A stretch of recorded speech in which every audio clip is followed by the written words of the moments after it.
Bom dia a todos, sejam muito bem-vindos a mais um encontro do Núcleo de Estudos Avançados em Análise Existencial.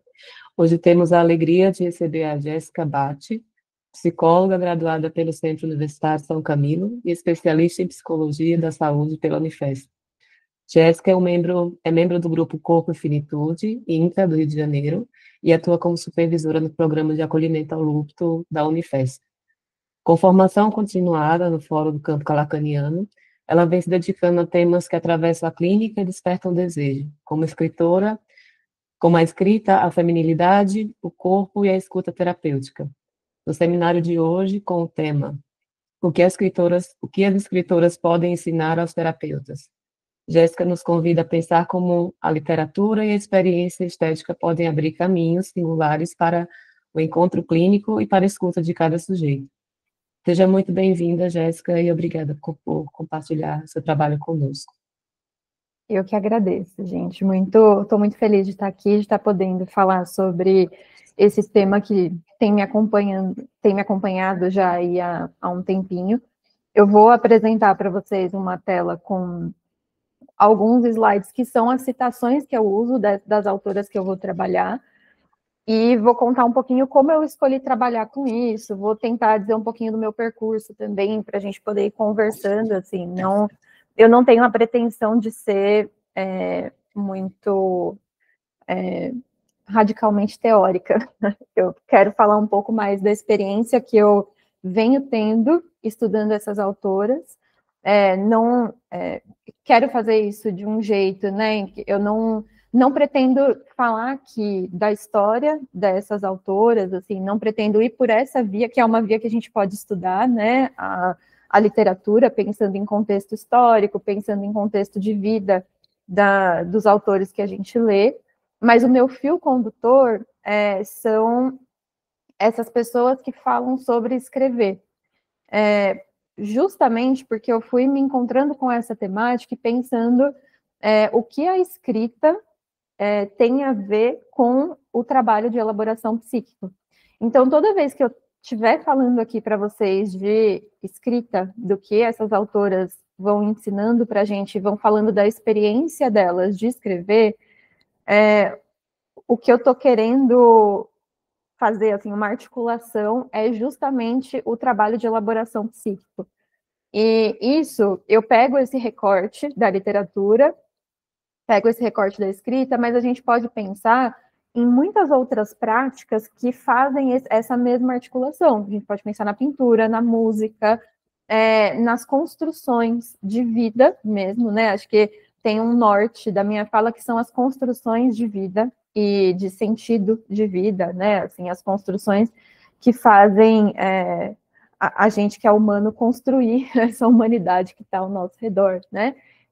E quero trazer um pouquinho a partir do que elas contam da experiência delas, mas que vocês possam ficar muito livres, assim, para pensar, para justamente poder articular com outros campos de saber que vocês tenham mais contato, mais afinidade, porque eu sou da opinião, né, que a gente precisa ter afinidade com aquilo que a gente está fazendo.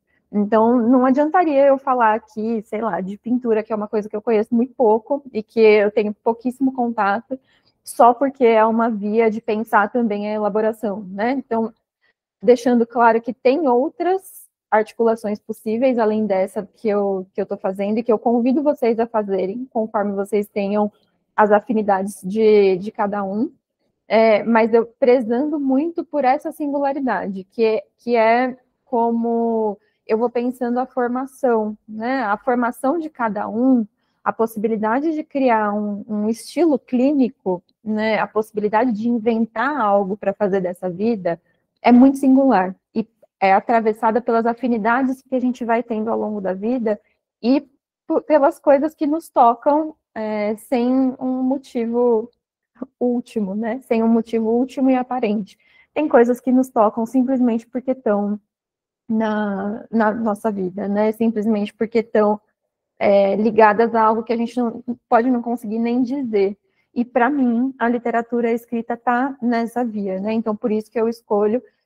As autoras que eu fui escolhendo trazer são autoras que eu tenho me aproximado mais de estudar, Não são as únicas também que fazem isso, né? Claro, a gente tem aí um mundo, cada autor é um mundo, né? Assim, isso tanto nas teorias que sustentam a nossa prática clínica, cada autor é um mundo, quanto na literatura, né? Cada autor, cada livro, cada estilo literário é um mundo novo que se abre. Então, eu não quero que isso se esgote no que eu estou falando, mas muito pelo contrário, né? Que vocês possam pensar para além do que eu estou falando, no que afeta e no que tem efeito em cada um de vocês, né? Como a Duda disse, né? Eu sou psicanalista, faço a minha formação em psicanálise já desde a época da graduação, já tenho essa outra afinidade desde a época de graduação. Eu não quero me estender em psicanálise exatamente aqui, ainda que, como eu sempre falei para o Roberto, em todos os espaços que a gente trabalhou juntos, eu não sei falar de outro jeito. Então, se surgir alguma coisa muito alienígena para vocês, se de repente eu falar algum conceito, se escapulir algum conceito muito alienígena, alguma coisa muito diferente do que é costumeiro de escutar, ou se soar estranho para vocês, né, alguma coisa que eu for dizendo, vocês podem me levantar a mão, não sei nem direito como funciona isso aqui, mas o pessoal me ajuda, levanta a mão, abre o microfone, faça um sinal de fumaça aí, podem me interromper que eu vou tentando articular de uma maneira que não seja tão fechada nessa bolha, né, assim, dos termos da psicanálise, do Lacan, mas é onde eu construo as raízes das minhas palavras, né? Assim, então não tem jeito, acaba acontecendo, ainda que a minha pretensão aqui seja falar a partir das escritoras, não a partir do Lacan e nem do Freud, né? Mas eu recorro a eles para pensar alguma coisa em articulação com essas escritoras, né? Já que eles estão aí na minha fundamentação clínica. Então, eu vou tentando fazer essa conversa. E aí, para início dessa conversa, eu acho que são os únicos dois aportes teóricos que eu vou tentar fazer, né, ainda que outros possam me escapulir. Eu queria trazer para vocês, primeiramente,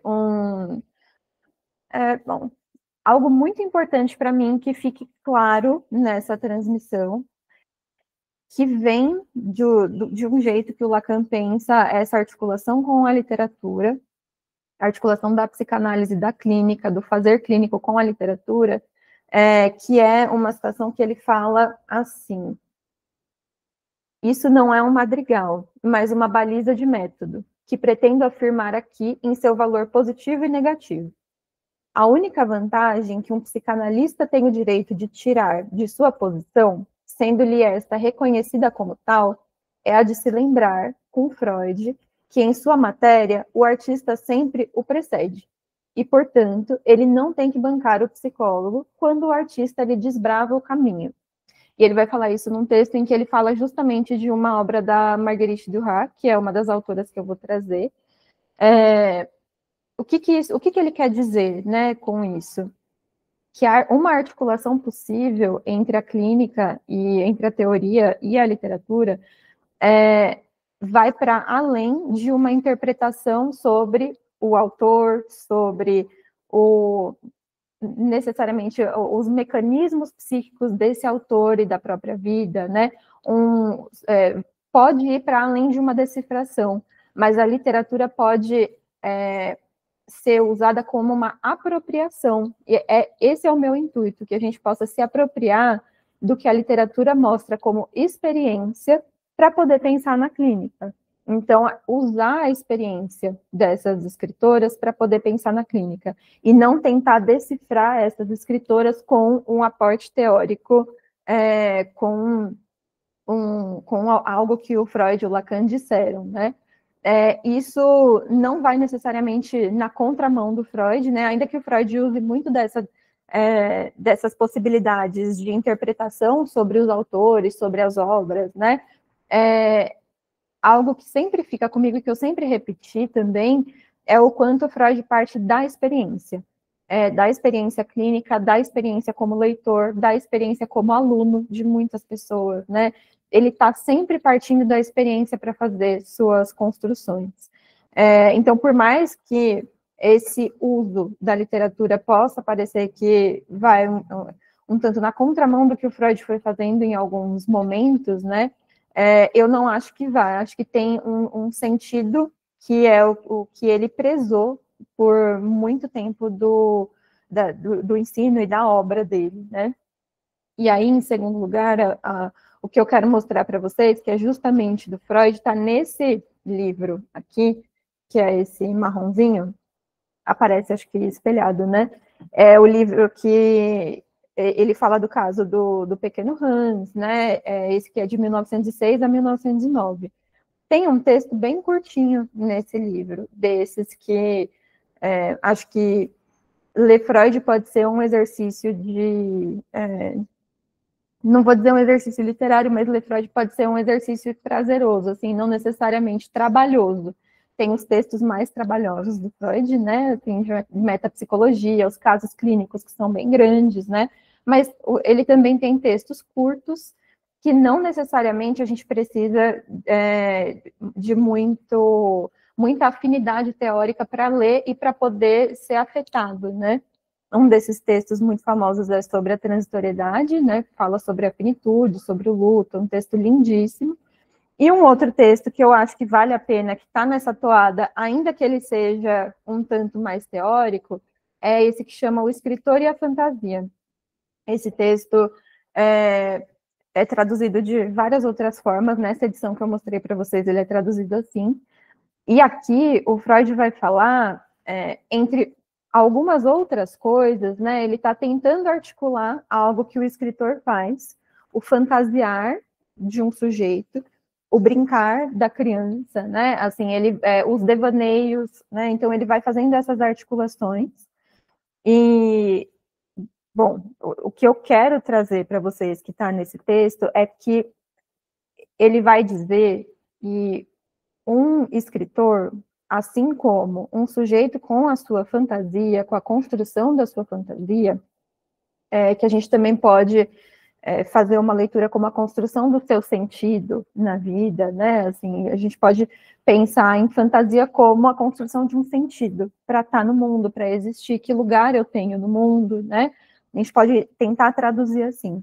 E o Freud vai falar que essa construção pode acontecer em 3 tempos, que reúnem passado, presente e futuro. Então, ele vai dizer assim que o trabalho psíquico parte de uma impressão atual, uma ocasião no presente, que foi capaz de despertar um dos grandes desejos do indivíduo. Daí retrocede a lembrança de uma vivência anterior, geralmente infantil, na qual aquele desejo era realizado, e cria então uma situação ligada ao futuro, que se mostra como realização daquele desejo. Justamente o devaneio, ou fantasia, que carrega os traços de sua origem na ocasião e na lembrança. Assim, passado, presente e futuro são como que perfilados na linha do desejo que os atravessa. Eu acho lindíssima essa passagem, justamente porque a gente pode pensar um convite que eu faço a vocês é que a gente não pense em desejo como algo materializado, que a gente não pense em desejo como vontade necessariamente, né? Desejo, sim, participa da vontade, participa do querer, mas não só.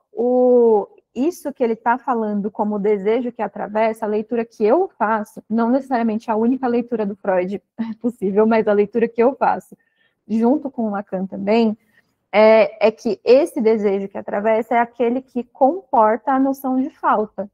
Justamente porque nessa brincadeira dos 3 tempos, nesse atravessamento entre os 3 tempos, o que a gente tem é a relação de um sujeito com a falta. E pode ser, inclusive, com a falta de resposta para essa pergunta: o que eu estou fazendo no mundo, qual é o sentido da minha existência, que lugar eu tenho nessa sociedade, nesse mundo, nessa família.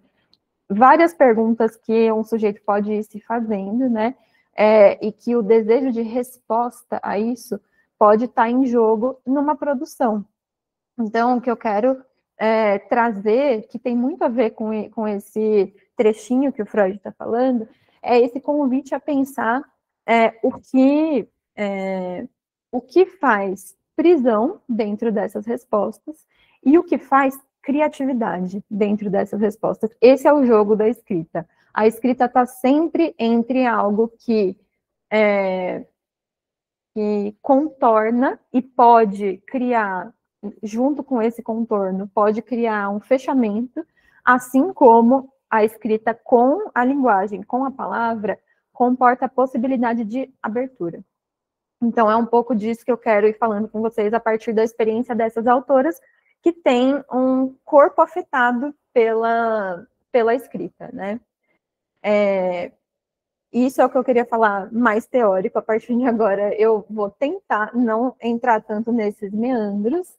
E queria dizer também um pouco, foi muito por acaso que eu escolhi começar a apresentação. Rô, pode falar. Diana, você está passando os slides? Porque aqui está naquele primeiro Não. ainda. Ah, Tá no primeiro ainda, eu não comecei a avançar no que eu preparei, eu tô na minha associação livre. Vou falar só um pouco foi um acaso que eu trouxe essa autora no primeiro slide, ela não estava entre as autoras que eu pretendia falar sobre, é a Alba de Céspides, ela é uma escritora italiana que é uma grande influência para Helena Ferrante, que é uma autora que eu vou trazer um pouquinho mais para frente, e que eu encontrei justamente porque é uma autora de referência para Helena Ferrante, que eu vinha lendo muito, que eu vinha me interessando muito, e quando eu acabei de ler os livros que eu tinha da Helena Ferrante, eu li esse. E é uma das minhas favoritas também, tô louca para ler o livro novo, que lançou agora, né, que foi traduzido agora dela.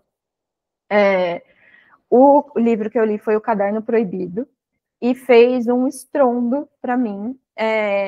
Ainda que a Helena Ferrante já caminhasse comigo, foi a leitura do Caderno Proibido com a Alba de Céspides que me fez não conseguir mais olhar para a clínica, olhar para o fazer clínico sem a literatura. Foi a partir do encontro com esse livro dela, e aí ela não está falando necessariamente sobre a experiência dela como autora, como as outras que eu vou trazer, mas ela está falando de uma personagem, ela faz uma personagem que se encontra com um caderno em que ela escreve. Então, ela tem um encontro na vida que ela compra um caderno e começa a escrever nele.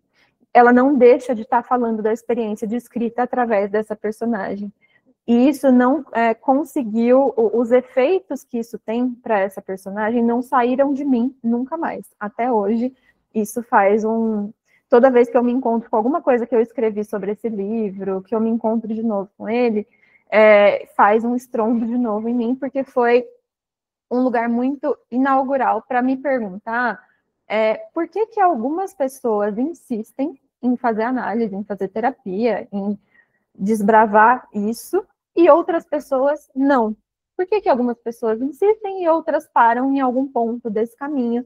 Por que algumas pessoas insistem em fazer algumas perguntas sobre a sua existência e outras não?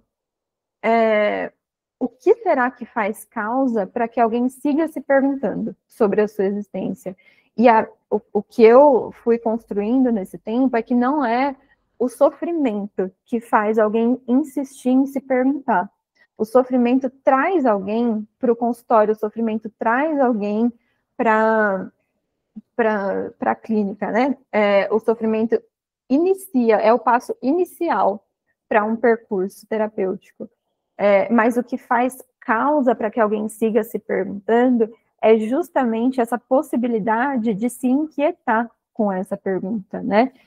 E se inquietar de uma maneira que fica muito oscilando também entre o medo da resposta, o medo do percurso, e ao mesmo tempo algo que insiste de uma tal forma que é impossível de se livrar, né? Então,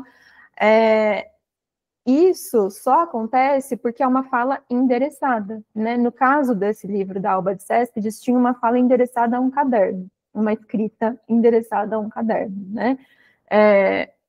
E aí eu fiquei pensando, né, assim, que função a gente ocupa para um sujeito, né? Que função a gente tem para um sujeito para que ele consiga insistir nessas perguntas, insistir em falar. que não é coisa simples, né? Por mais que pareça coisa simples, insistir na fala não é nada simples quando a gente vai se emaranhando com o que vai sendo escutado, né? Então, o endereçamento é parte fundamental, a possibilidade de falar para alguém, não necessariamente alguém que responda, como numa conversa que a gente está tendo aqui, né? Mas falar para alguém que tem uma função, e uma função de escuta, junto com uma boa dose de coragem, que a gente precisa ter para desbravar tudo isso, acho que foi isso que esse livro me ensinou, assim, sem entrar no enredo, sem entrar em spoilers, porque não quero fazer isso aqui, mas acho que foi isso que esse livro me ensinou. Então, a partir disso, eu não consegui mais recuar dessa articulação entre literatura e psicanálise, literatura e clínica, literatura e vida, né? Porque, para além disso, um livro que é escrito como um diário é um livro que chama a vida, é um livro que fala sobre a vida. E nesse da Alba de Céspedes, especificamente, né, tem um pós-fácil muito legal nesse livro, que fala muito sobre a forma diário dentro da literatura, e uma das coisas que fala sobre a forma diário é o quanto deixa evidente a arte que é viver, o quanto a forma diária dialoga muito diretamente com isso que é a vida, com o fazer viver de cada dia, né? Assim, essa possibilidade de escrita do cotidiano, dos pensamentos, das reflexões, e o fazer a vida de cada dia, né? Então, acho que isso está muito presente, e isso ajudou aí no estrondo que me fez esse livro. Eu não ia falar dele, mas como, por acaso, eu comecei colocando a foto dela, de repente eu me vi pensando em tudo isso e quis compartilhar com vocês. Pode falar, Duda. Só um comentário, Jess, porque eu li esse livro e ele me impactou e acho que reverbera em mim até hoje, até enquanto mulher, mas falando sobre associação livre, você como psicanalista, a escrita, né, da autora, a maneira como ela conduziu a personagem a escrever, ali é completamente uma associação livre, né, à medida que você para escrever e olhar para a própria experiência de vida, assim, o jeito que ela vai escrevendo é por associação livre. Acho que é interessante quando você traz esse questionamento sobre se a análise é para todo mundo, ou se todo mundo está disposto realmente, ou tem que aprofundar ou não.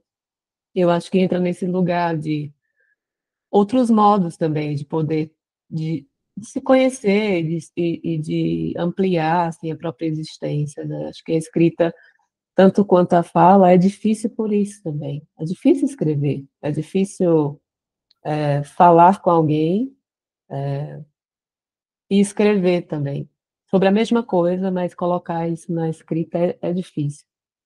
E eu achei interessante como você articulou, porque me resgatou também essa experiência quando eu li o livro e escutando a história da própria personagem dentro desse lugar, de parecer que também era um paciente ali, narrando, né, sua própria história. Eu tive essa sensação também enquanto eu lia, e isso me deixou muito mais próxima à personagem e ao livro, de uma forma que me afetou muito profundamente, assim, quando terminou. Então, acho que tem essa habilidade muito bonita, né, que as autoras têm de fazer isso, né, assim, e uma coisa no seu comentário que eu acho super importante, muito interessante, né, eu fiquei me perguntando também um tempo sobre a diferença entre falar e escrever. Qual será a diferença entre falar e escrever, né? Parece óbvio que tem uma diferença gritante entre falar e escrever, mas quando a gente vai entrando nessa via de pensar a escrita, a elaboração, né, a associação livre, a coisa vai ficando menos óbvia e vai ficando mais permeável, né, entre um e outro. E acho que uma coisa que eu fiquei pensando é como pode uma escrita poder ter a associação livre. Uma escrita que você pode apagar, você pode refazer, você pode ir e voltar nela, e a gente sabe que esse livro não foi escrito de uma vez. ele foi escrito em um processo, ele foi reformulado, tem edição, né? Tem tudo isso, tem tradução depois, né? Tudo isso conta. Mas como pode algo escrito ser também uma associação livre? E acho que isso tem a ver com o inconsciente, no sentido, qual o sentido do inconsciente? Não só nesse sentido do não consciente, mas principalmente em um campo que é da possibilidade do duplo sentido. Acho que aí reside como uma escrita pode ser associação livre, porque ela tem duplo sentido, porque escritoras podem conseguir usar da palavra e esbanjar da palavra no seu duplo sentido. E isso pode fazer com que uma escrita, que é algo formatado, possa ser uma associação livre, né? Porque tem essa relação com uma palavra que não se pretende preencher tudo, ou saber tudo, ou falar tudo. E acho que são essas experiências literárias que me tocam muito, assim, porque é um efeito direto no corpo também, né? E acho que isso abre um gancho importante e necessário para eu não fazer digressões demais, né? O Roberto sabe que eu faço. Passou alguns anos me escutando fazer isso. Fica à vontade. Mas isso me abre um gancho para entrar na Helena Ferrante, que é a primeira autora que eu quero trazer para vocês. O encontro com esse livro dela, que é As Margens e o Ditado, também foi um estrondo para mim, também foi um livro que me abriu possibilidades de questões muito importantes sobre a clínica, sobre a psicanálise, sobre a vida. Ela escreve lindamente. Para quem não conhece a Helena Ferrante, né? Assim, quem conhece a Helena Ferrante, né? Então, não é possível dizer.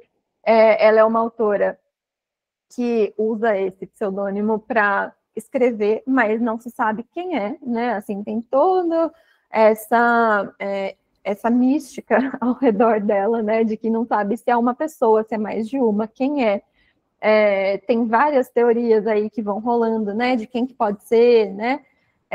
Porque ela não aparece ao público, né? A maneira de estar em público é a sua escrita. Então, a escrita dos seus livros ou as entrevistas que também são concedidas escrevendo. Ela responde às entrevistas escrevendo. Uma dessas respostas, né? Ela recebeu um convite para fazer algumas conferências em uma universidade.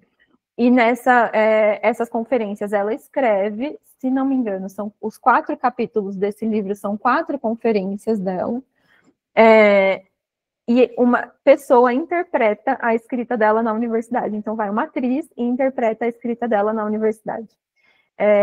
Eu às vezes, até consigo escutar a voz dela, que eu não sei qual é, na minha cabeça, com essa história toda, né? A gente vai criando outras coisas. Então, conforme eu vou lendo, eu vou também escutando ela falar, ainda que seja isso que a gente estava dizendo agora há pouco, é uma escrita. Principalmente no caso dela, ela não está dando uma entrevista ou fazendo uma conferência que ela pode deixar algo escapar. Nesse sentido de que quando a gente fala, às vezes a gente deixa alguma coisa escapar aqui, assim, na surpresa.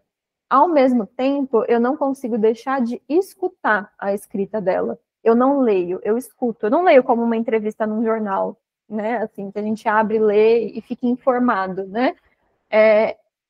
As conferências e as entrevistas dela são palavras que eu consigo escutar. E acho que isso faz diferença na experiência, né? Eu estava já me perguntando sobre essa função da escrita, justamente por aquele livro da Alba de Céspedes, né? E também sobre a função da escrita para mim, né? Que encontro que foi esse. E esse foi um livro que me deu palavras para algumas coisas que até então eu não tinha conseguido articular muito bem. E ela consegue fazer uma articulação muito bonita, né? Uma dessas articulações, por exemplo, é essa: a escrita é uma jaula na qual entramos logo, já com... Gente, até me embananei. A escrita é uma jaula na qual entramos logo, já com a primeira linha. Essa noção para Helena Ferrante de jaula, de algo que aprisiona, ao mesmo tempo algo explosivo, é presente o tempo inteiro. Então, por exemplo, ela vai dizer assim: uma coisa é programar uma narrativa e executá-la com dignidade. Outra coisa é aquela escrita totalmente aleatória, tão mutável quanto o mundo que tenta ordenar. Essa escrita, ora irrompe, ora desaparece. Ora parece vir de uma só pessoa, ora é uma multidão. Ora é pequena, sussurrada, ora se agiganta e grita. Ela vai falar muito dessa relação que tem com essas duas escritas, e ela vai colocar dessa maneira dividida mesmo. Acho que ela escreve de um jeito muito bonito essa experiência que é de divisão. Então, entre algo que é técnico, por exemplo, né, algo que vem de um exercício de uma prática técnica.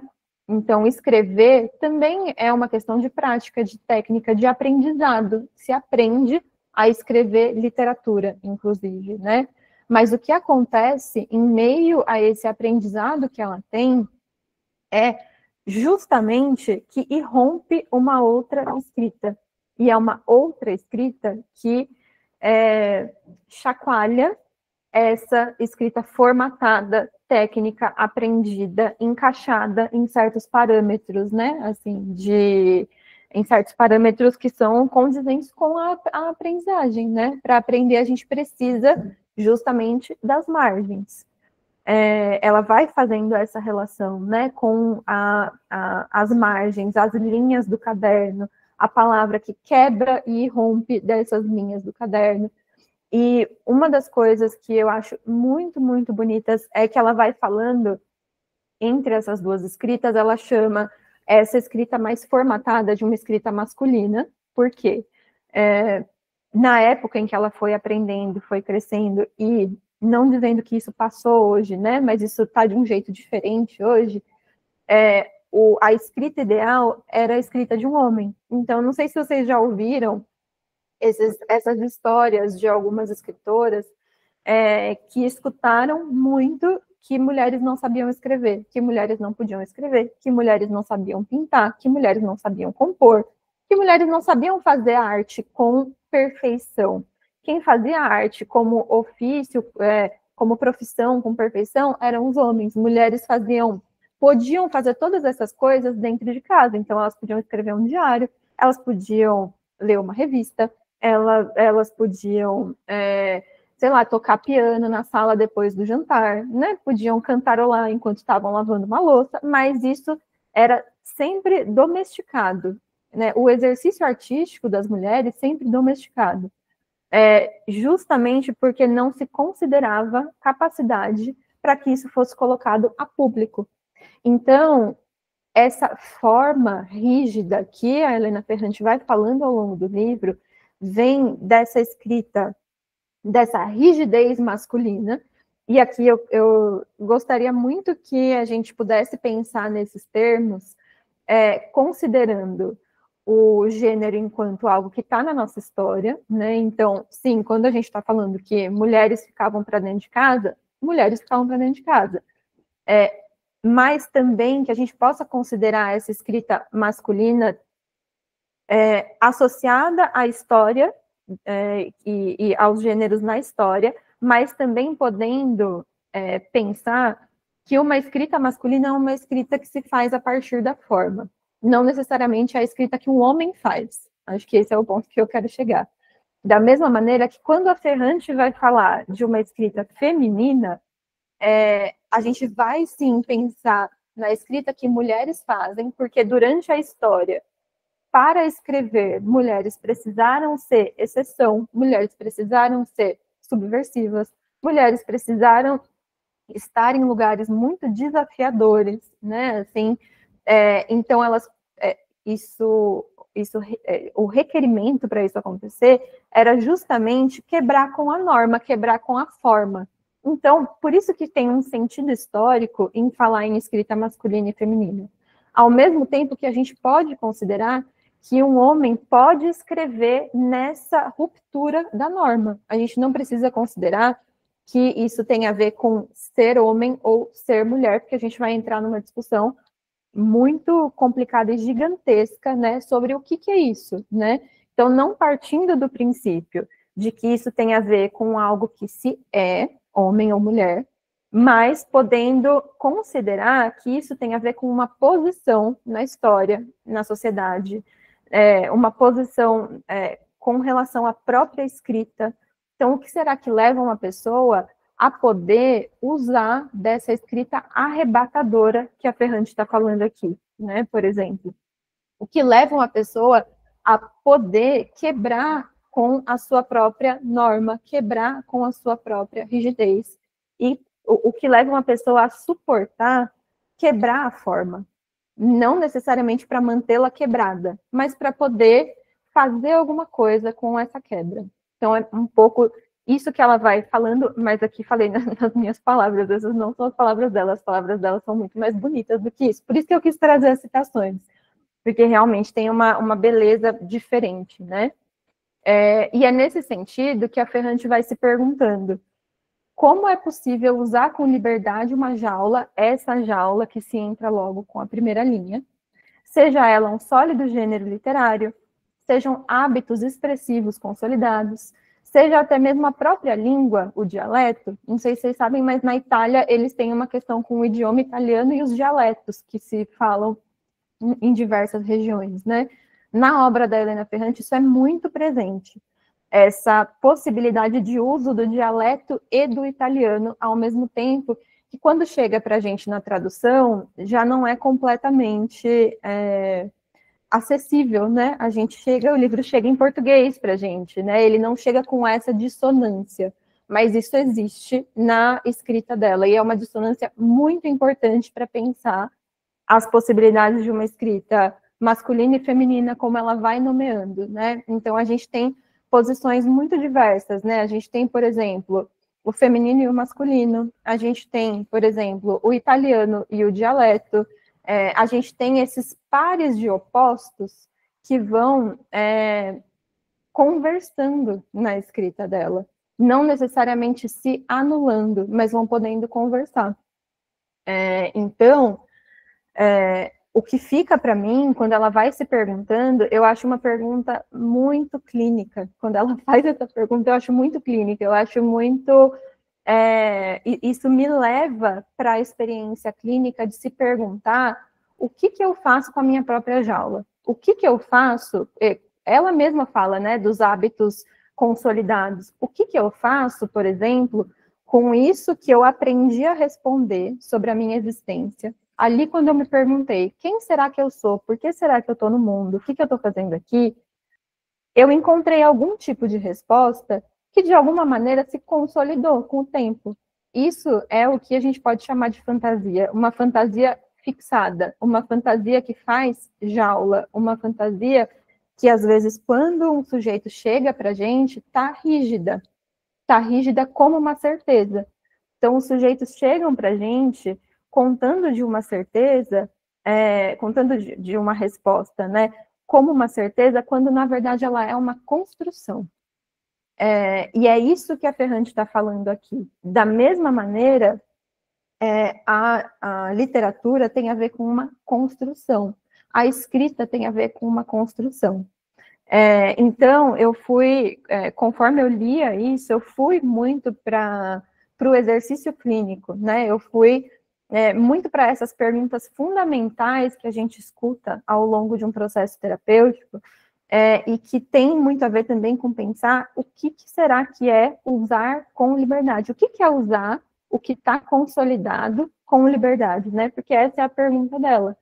Como usar com liberdade uma jaula? Ela não está se perguntando, percebam, como se livrar da jaula, como sair da jaula e ficar solta, flutuando pelo mundo afora, né? E tem um motivo para ela não estar se fazendo essa pergunta, é porque não precisa. A gente não precisa anular a jaula para pensar em liberdade. Liberdade tem muito mais a ver com o uso que se faz da própria história. Até porque, vou mostrar para vocês o que ela fala, né? Pensando em liberdade, né? Vamos lá. Precisamos abrir mão da ideia de que escrever é libertar, de forma milagrosa, uma voz própria, uma tonalidade própria. Escrever é, a cada vez, entrar em um cemitério infinito, no qual cada tumba espera para ser profanada. Escrever é apoderar-se de tudo que já foi escrito e aprender aos poucos a gastar aquela enorme fortuna. Então, escrever é partir do escrito. Viver, ter existência, é partir de uma história que tem uma linhagem, inclusive, né? Antes da gente entrar aqui, eu estava falando do meu sobrenome para a Duda e para o Rô, e dessa história de linhagem. Eu não sei direito de onde ele vem, mas tem uma linhagem nisso. E pensar em acabar com a jaula, detonar a jaula e sair por aí flutuando, é pensar em sair da própria ideia de história, da própria ideia de linhagem, da própria ideia, inclusive, de história como história social. Então, tem algo que não dá para prescindir na jaula.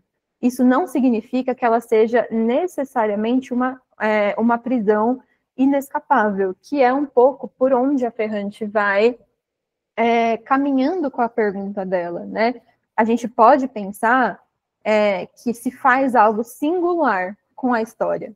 Então, eu tenho a história de uma família, eu tenho uma linhagem, eu tenho a minha própria história vivida, e eu faço algo com essa história. Esse algo é singular. Esse algo inclusive, tem a possibilidade de uma certa autonomia, né? Enquanto posição de um sujeito, enquanto construção. Eu faço uso da minha história.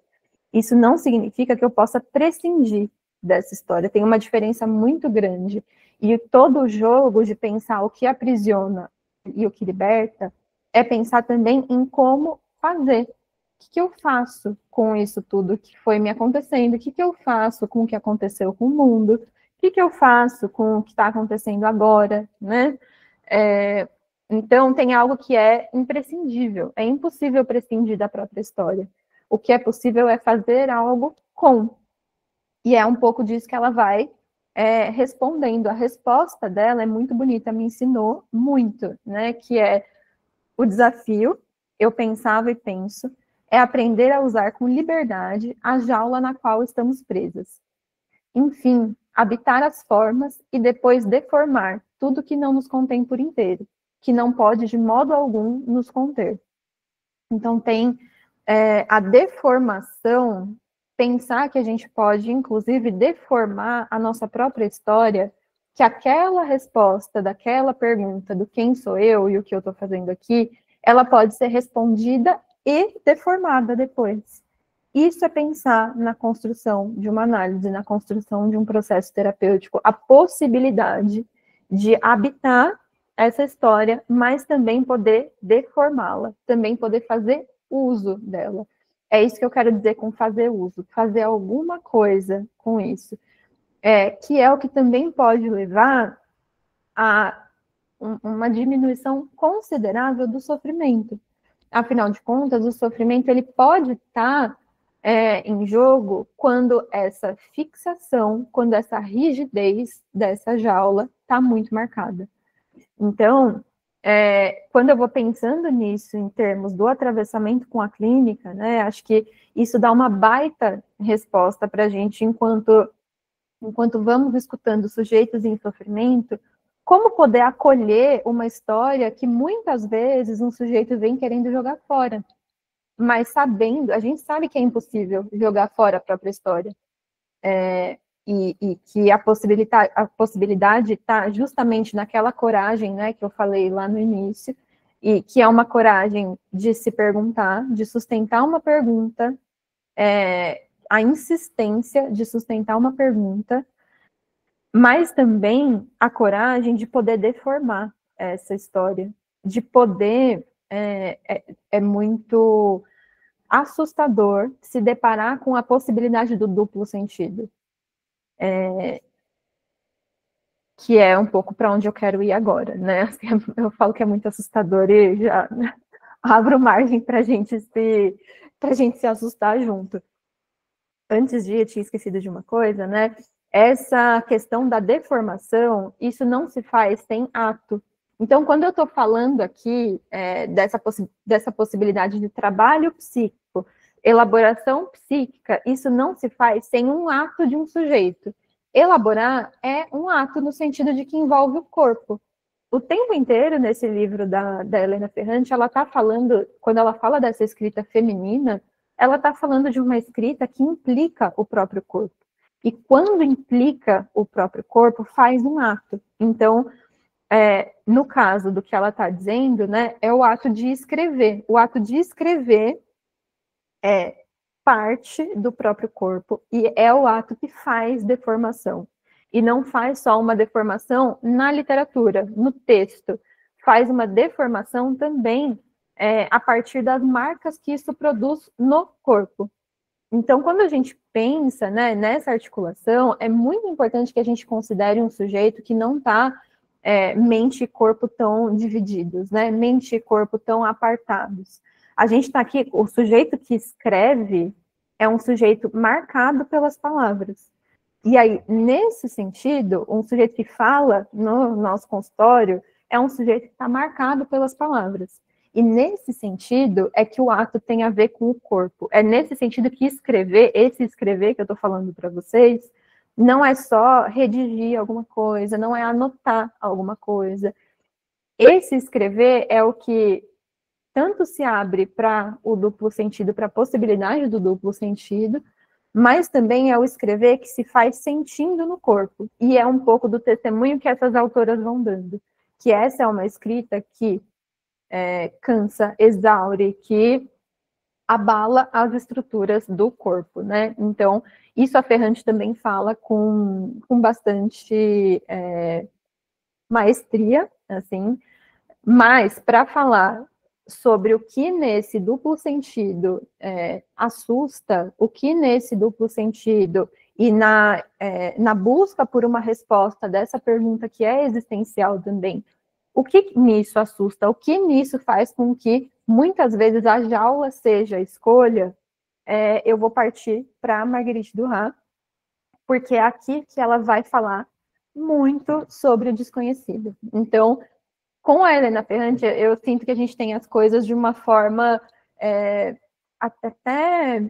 tem uma beleza na escrita dela, assim, vai dando uma clareada em uma diversidade muito grande de experiências que a gente pode ter, seja com a escrita, seja com outras coisas da vida, né? Com a Marguerite Duras, parece que a resposta é mais difícil.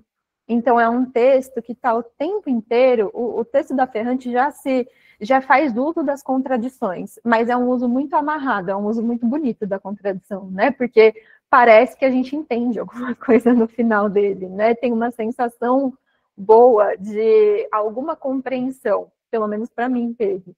O texto da Marguerite Duras, ainda que eu conseguisse sentir algum tipo de reconhecimento ali da experiência, né? Então, eu senti algo da experiência escrito ali, ao mesmo tempo, ela não só faz uso da contradição, da oposição, da ambiguidade, ela nada de braçada em tudo isso. Então, eu vou mostrando alguns trechos para vocês, isso tudo é do texto dela, que chama Escrever, é lindíssimo também, tem muito mais coisa do que eu consegui colocar aqui, ela faz toda uma trajetória, assim, em que ela vai falar sobre a casa em que ela escreve, ela vai partir desse ponto, falar sobre a casa em que ela escreve, justamente para falar que precisa de uma casa para escrever, algo que se sinta como casa, e ela vai desdobrando um pouco com relação a isso, né? E o que, aí eu vou dizer para mim, né? Assim, a leitura que eu faço disso é que a casa que se precisa para escrever é a casa do próprio corpo. E é a casa do próprio corpo que leva em conta, que considera o que é familiar, que está na gente, que é familiar, que está no próprio corpo, mas o que também é extremamente desconhecido em habitar esse corpo, essa vida, essa casa, né? O desconhecido, ele não vem só de fora, o desconhecido vem de dentro também. Não é só um meteoro que cai na Terra e traz o desconhecido para a gente, o desconhecido vem dos nossos meteoros internos também. Então ela começa, né? Começa não, ela já está bem avançada no texto, mas onde eu escolhi começar é ela dizendo, né? Posso dizer o que quiser, mas nunca vou saber por que escrevemos e como não escrevemos. Então, basicamente, eu conseguiria facilmente trocar a palavra escrevemos por vivemos, né? Posso dizer o que quiser, mas nunca vou saber por que vivemos e como não vivemos, né? Assim, considerando a vida como o tempo inteiro que eu gostaria que a gente pudesse ler esse texto dela, considerando viver como um exercício, não só como respirar, sei lá, o organismo que respira e os órgãos que funcionam, né? Mas como um exercício de viver. Isso que é trabalhoso, que eu estava falando para vocês lá da forma diário, da Alba de Céspedes, né?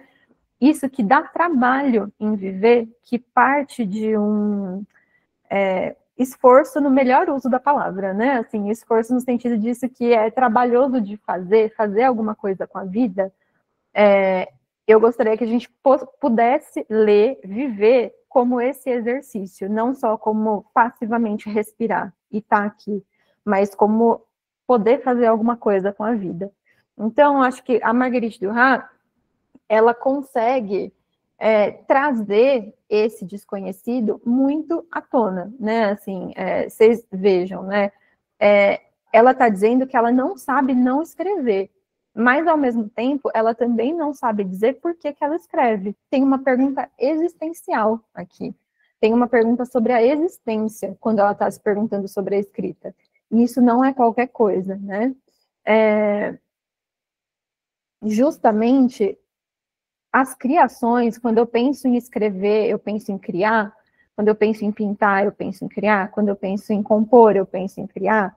As criações, elas vão partir do encontro desse vazio do desconhecido com o insustentável de manter esse campo vazio.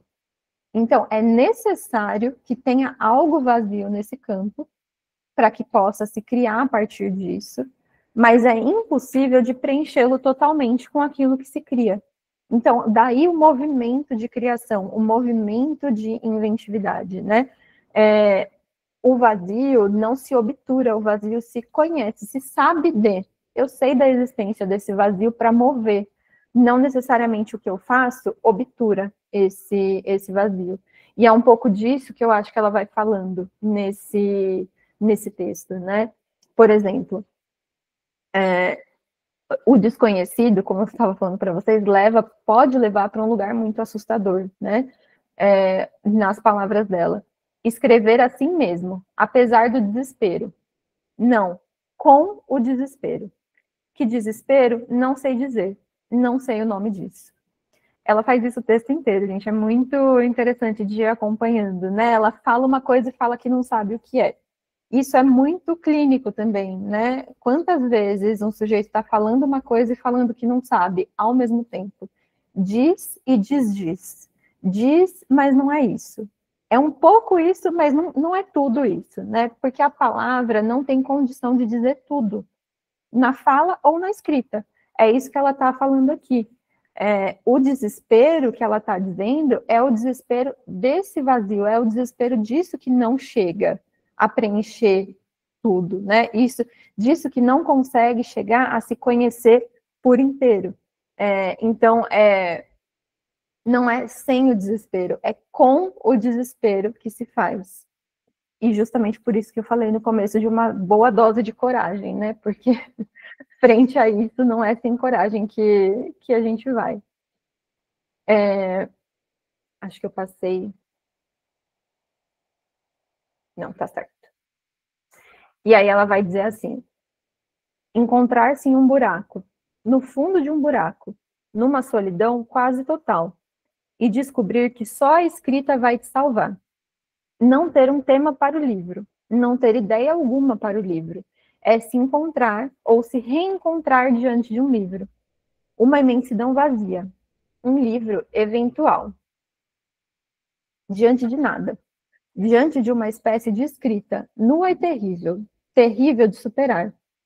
Acho que a pessoa que escreve não tem ideia de um livro, tem as mãos vazias, a mente vazia, e dessa aventura do livro só conhece a escrita seca e nua, sem futuro, sem eco, distante, com suas regras de ouro elementares, a ortografia e o sentido. Então, vocês vejam que tem uma possibilidade de articulação com o que a Helena Ferrante estava falando também, né? Ao mesmo tempo que tem isso, que não se sabe o que é, tem um fio condutor. Qual é o fio condutor? É a forma? Não é a forma. O fio condutor aqui, na Marguerite Duras, é a ortografia, o sentido, é algo que conduz. Não é algo que responde. Não é algo que se pretende a falar, isso é um livro. É algo, a ortografia, o sentido, não vão dizer que a gente tem um livro, que a gente tem um escrito. A ortografia e o sentido vão dar um rumo, vão dar um norte para isso que é a experiência de escrever. Então, estou trazendo isso, né, com essa interlocução com o que a Helena Ferrante fala também, justamente porque esse fio condutor, ele contorna, ele não é a criação. Isso a gente pode pensar na clínica também. O fio condutor de uma análise, o fio condutor de uma terapia, não é a criação em si. O fio condutor é o que contorna a possibilidade dessa criação. Isso estou falando para a gente pensar mesmo na posição de quem escuta.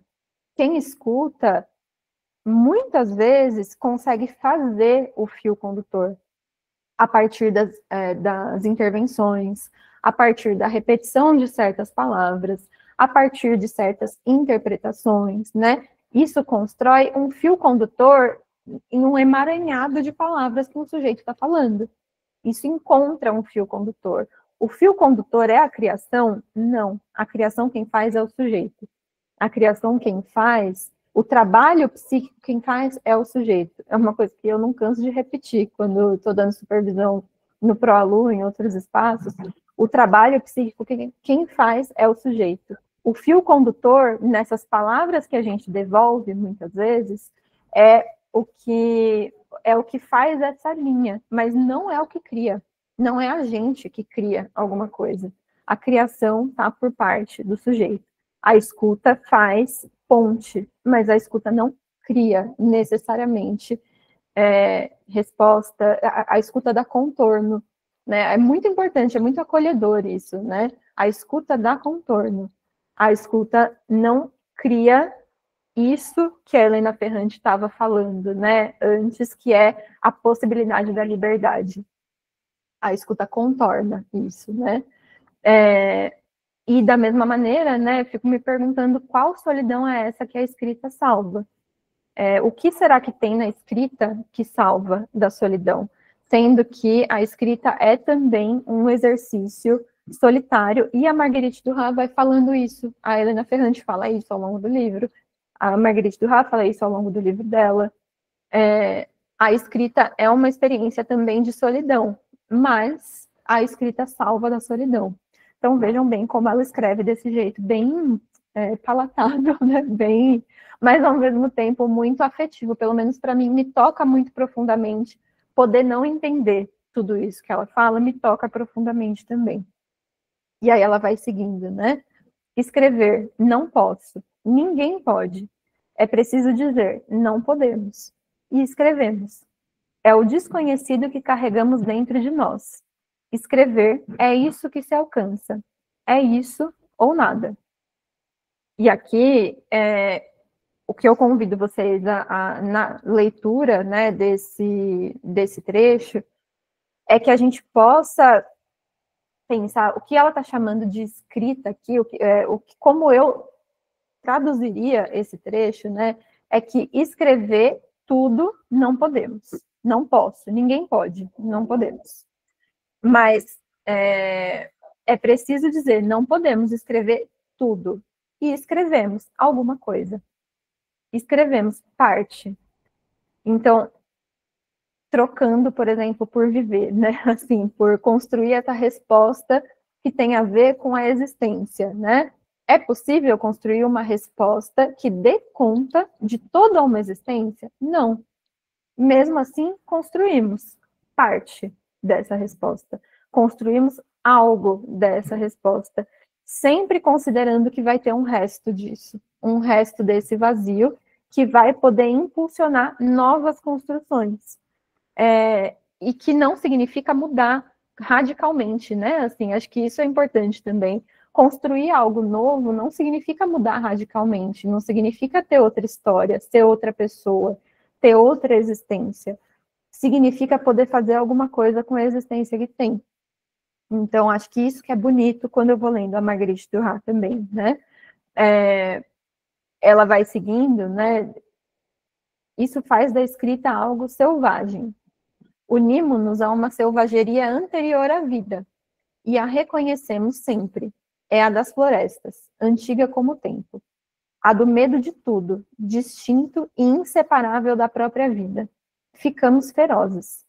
Não podemos escrever sem a força do corpo.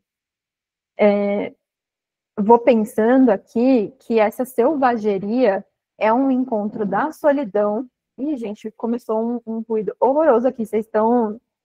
Não deu para escutar? Ótimo. Deu, tranquilo. Tá bom, se ficar muito barulhento, vocês me avisam que eu fecho a janela. Então, a selvageria, como eu leio aqui, é um encontro da solidão, do desconhecido e da criação. E percebam que ela vai remeter isso a algo anterior à própria civilização, né? A força do corpo na anterioridade civilizatória. E eu fiquei me perguntando, né? Será que essa força do corpo também não tem relação com a presença? No sentido de que, pensando a construção que a civilização faz, tem uma tendência a se dividir racional, cabeça do corpo, né? Assim, tem uma tendência a se separar mente e corpo, como eu estava dizendo um tempinho atrás. E aí fiquei me perguntando se habitar o corpo é, ao mesmo tempo, solitário e desconhecido. Além de ser com o corpo que os sentidos para a existência são construídos. Então, pensar esse corpo, essa força do corpo que ela está falando, como anti-separação desses elementos, né? Assim, um corpo que... vamos pegar a fantasia como exemplo, né? Como eu estava dizendo um pouco mais atrás, o devaneio, a fantasia, o sonho. Isso é experiência de corpo. Um sonho, por mais que aconteça dentro da cabeça, a cabeça está no corpo, né, gente? Vamos lá. Por mais que isso aconteça dentro da mente, que se pretende a ser separada dessa experiência de corpo, né, racionalmente, né, pensando nessa racionalidade, nessa pretensa e ilusória racionalidade, né, que pretende ser separada do corpo. Tudo isso acontece e é sentido e afetado no corpo. As palavras têm uma marca no corpo. As palavras não têm uma marca só na cabeça. O psíquico não é isso que está na cabeça, na mente, separado do resto do corpo. O psíquico é isso que transita num corpo, é um corpo investido afetivamente, investido por palavras, investido por afetos que têm a ver com palavras. Fantasia, por exemplo, é isso. É uma construção que a gente faz ao longo da vida para responder algo sobre a existência, que deixa marcas expressivas no corpo. Não adianta pensar só num exercício mental, né? E é isso que a Marguerite Duras está falando aqui. Escrever não é um exercício mental. Escrever não é um exercício racional, como a Helena Ferrante também estava dizendo, né? Escrever não é saber forma, não é saber gênero literário.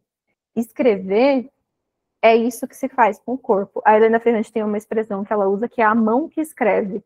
Então, mesmo que a gente digite, né, gente, assim, tem algo na mão que escreve que é essa potência do corpo que carrega junto, não é só beleza, né, gente, não é só potência, carrega junto o desconhecido, o mais estranho, o mais íntimo e, ao mesmo tempo, o mais estranho dentro de cada um. É dessa experiência que a Marguerite Duras está falando, né? Quando ela fala, por exemplo, não sei o que é um livro, ninguém sabe, mas sabemos quando ele existe. E quando não há nada, sabemos, do mesmo modo como sabemos que estamos vivos, que ainda não morremos. Acho lindo quando ela fala isso, né? Porque aqui ela não está falando de livro como algo que é impresso. Isso que sai da fábrica impresso, que a gente recebe, que a gente abre, que a gente pega no papel. Não é isso que ela está falando. Não é a página digitada no computador. O que ela está falando que não sabe o que é o livro nesse exercício de escrita. Por exemplo, né, a gente poderia pensar como a gente sabe que a gente está vivo, para além de saber que a gente está respirando, né?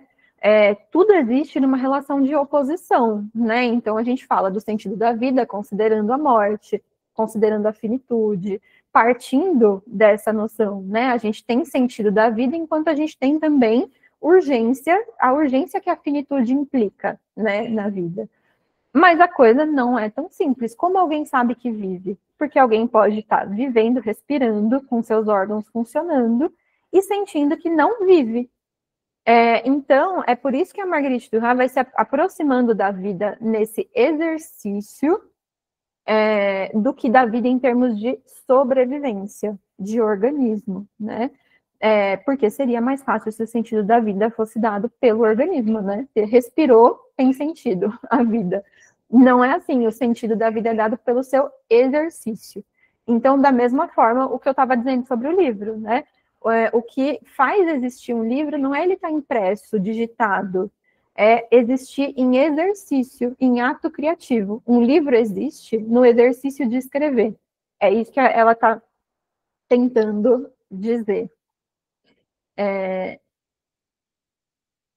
E por fim, com ela, né, essa é a pergunta de milhões, é a pergunta que eu venho tentando seguir, né, ela vai dizer assim, é o desconhecido de si mesmo, da sua cabeça, do seu corpo. A escrita chega como o vento, é nua, é de tinta, é a escrita, e passa como nada mais passa na vida, nada mais, exceto ela, a vida. Muito bonito como ela vai encadeando escrita e vida. Isso está bem no finalzinho do texto mesmo, dá esse impacto, né? Acho muito sensível como ela vai encadeando esses elementos da vida e da escrita. E aí eu fico... A pergunta que me fica e que eu quero dividir com vocês por que se escreve? Por que se cria? Né? Por que se inventa? Então, com tudo isso que eu fui falando, que poderia responder é o desconhecido, é a criação de algum sentido, né? É fazer algo com as mazelas da existência. Mas por que se escreve? Porque alguém pega uma caneta, um papel e escreve alguma coisa ali, colocando o seu corpo para jogo. Por que a gente faz isso, né? Por que a gente cria a partir da existência? Não sei. Vou fazer igual a Marguerite Duras. Jogar a pergunta e falar depois que não sei. Falar 1000 coisas e depois falar que não é nada disso. Falar que não sei. E aí, com isso, partir para a última autora que eu quero mostrar para vocês. Já estou achando que estou até em cima aqui do horário. Que é a Alejandra Pizarnik. A Alejandra Pizarnik faz poesia. Fez, né? Ela já morreu. Fez poesia. E com ela, com a poesia dela, eu quero falar sobre o silêncio. Esse é um campo mais novo, assim, a Marguerite Duras, a Helena Ferrante, eu já tinha um tanto me debruçado um pouquinho mais. A Alejandra Pizarnik é uma autora um pouco mais recente nas minhas curiosidades dos últimos tempos. Me inquieta e me afeta na medida em que ela se pretende a fazer uma poesia do silêncio. No prefácio de um dos livros dela, que eu vou dizer, o prefácio fala muito... Acho muito cirúrgico quando no prefácio está escrito: as palavras não faltam, sobram. Na poesia da Alejandra Pizarnik, a questão de palavra não é que falta palavra para dizer sobre o silêncio, não é que falta palavra para dizer sobre a existência. A questão na poesia dela é que sobra palavra. Sobra palavra, e por isso que a palavra não dá conta, porque o excesso também não dá conta, né? Então, por isso que eu quis trazer essa autora para finalizar o que eu estou falando, né? Vocês vejam que eu fui num gradiente, assim, de desespero, né? Estou terminando com uma autora que leva a gente para um lugar de construção e desconstrução muito intensamente, assim, né? E sobre ela, eu não vou trazer as palavras dela sobre a escrita, eu vou trazer a poesia dela, porque ela tem diários, né? Assim, tem coisas que ela vai falando sobre a escrita dela, né? Eu poderia recorrer a isso e trazer isso para vocês, mas eu quero trazer a poesia justamente para a gente poder olhar e ser afetado por esse exercício da escrita, por essa escrita viva que ela traz, e o quanto que a poesia dela diz sobre tudo isso, diz sobre a experiência da escrita, diz sobre a experiência da existência, né? E principalmente vai falar sobre essas palavras que não faltam, mas sobram. E por sobrarem, elas deixam um campo aberto, né? Então, aqui eu quero que a gente possa ficar com essa noção de duplo sentido. A noção de duplo sentido não só como dois sentidos, mas como uma pluralidade de sentidos muito grande. E essa pluralidade também leva ao vazio. A falta como nada e a falta como excesso. Então a gente pode pensar nesses polos, né? Vou começar com uma poesia dela. Acho que esse duplo sentido, isso que eu estou dizendo, muito importante que a gente considere aqui o uso da palavra poética. Não sei se vocês já ouviram uma música do Gilberto Gil que chama Metáfora, lindíssima, que vocês não conhecem, depois vocês procuram. Não trouxe aqui, que é muita coisa, né? Mas é uma música que fala muito sobre isso, o uso poético. O uso poético é o uso plural. Então, eu gostaria que a gente tivesse isso em mente para ler a poesia da Alejandra Pizarnik. Eu trouxe 2 poesias e 2 trechos. Eu não sou muito boa em fazer recortes, em escolher poucas coisas, então eu trouxe tudo isso. Vamos ver no que dá essa conversa, né? Vou tentar não me estender muito, mas para a gente poder ter essa experiência, essa perspectiva do que é carregar essa pluralidade, que é escrever o silêncio usando palavras. Não é muito interessante, né? O que será que é escrever o silêncio, sendo que para escrever o silêncio ela usa palavras? Quais palavras são essas que conseguem escrever o silêncio, né? Conseguem escrever o silêncio? Não sei, vamos ver.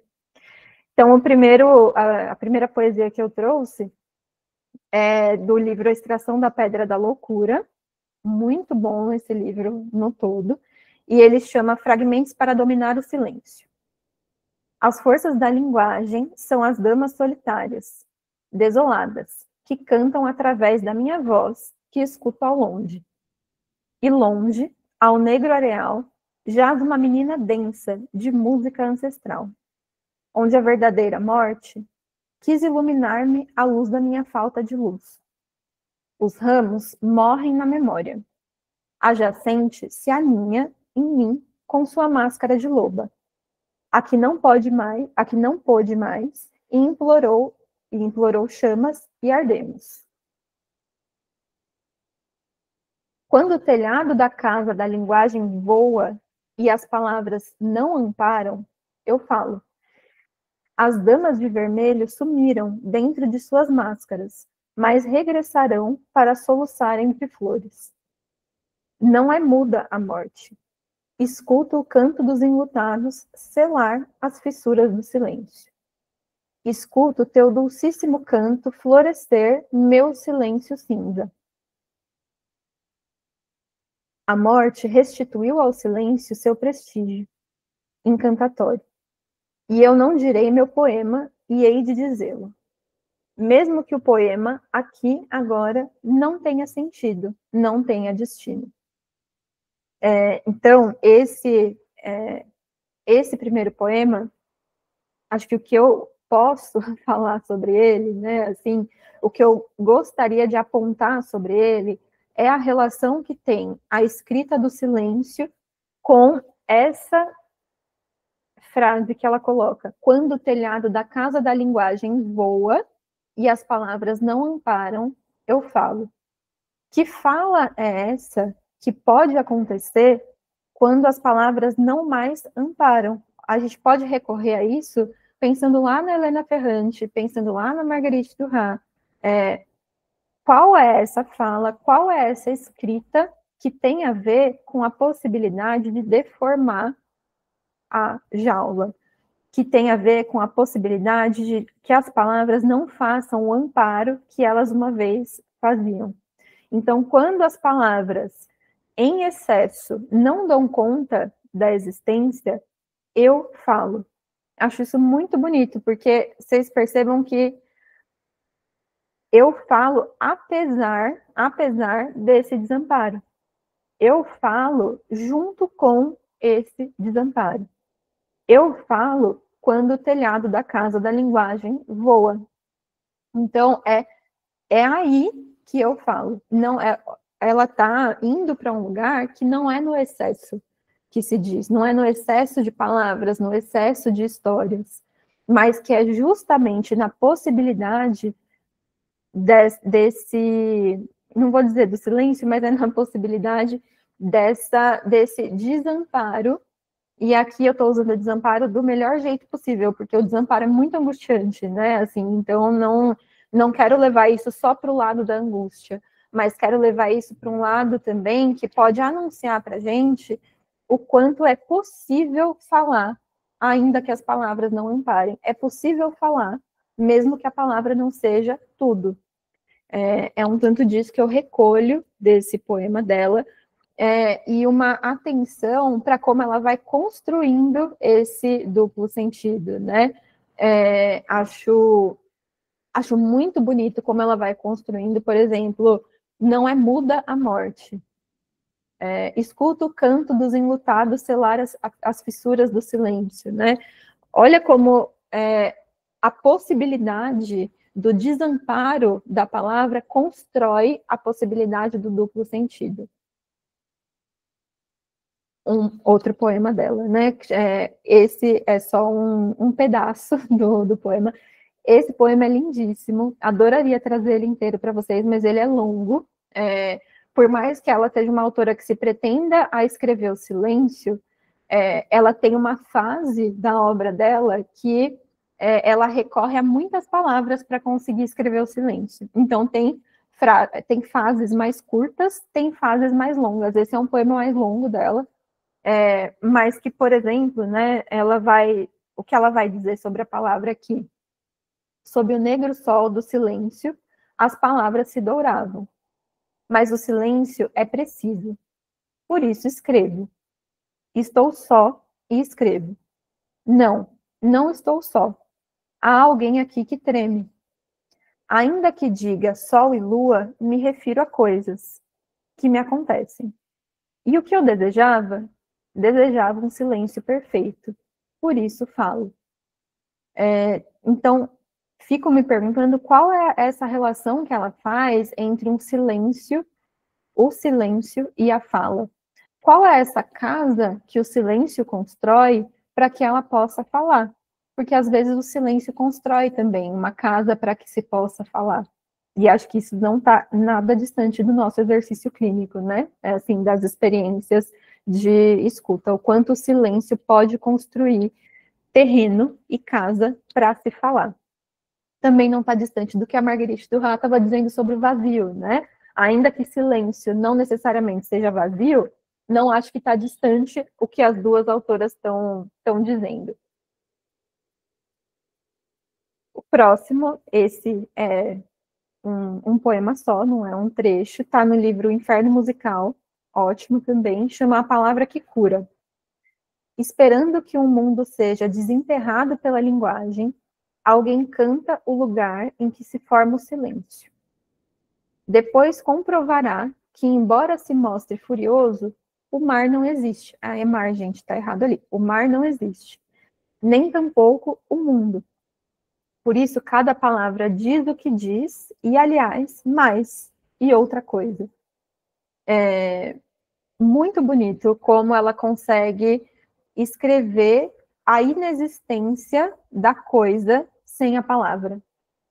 Isso dá um nó na cabeça, assim, infinito, né? Mas escrever que o mar se mostra furioso, mas ele não existe, é dizer que ele não existe sem a palavra.